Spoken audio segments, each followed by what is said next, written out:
Bienvenue dans la capitale du crime. Rien qu'en 2010, 3000 personnes ont été assassinées à Ciudad Juárez. Dans cette ville mexicaine frontalière avec les États-Unis, les cartels règnent en maître. Le Mexique est l'un des pays les plus touchés par la vague de violence qui s'est abattue sur l'Amérique latine.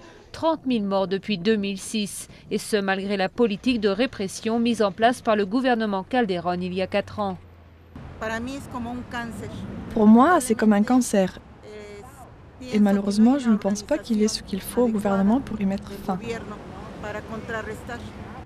Partout, la violence a la même recette. Drogue, pauvreté, mais aussi la faiblesse des autorités. Le problème avec les trafiquants de drogue et les cartels, ce n'est pas les armes, c'est leur pouvoir de corruption. C'est ça le vrai problème. La violence et la corruption gangrènent tout le continent. Avec 19 000 meurtres en 2009, le Venezuela arrive en tête, devant la Colombie et le Salvador, et devance même le Mexique. De son côté, le Brésil a organisé une descente spectaculaire dans les favelas contre les trafiquants en novembre, une manière de redorer son image avant la Coupe du Monde de 2014 et les JO de 2016.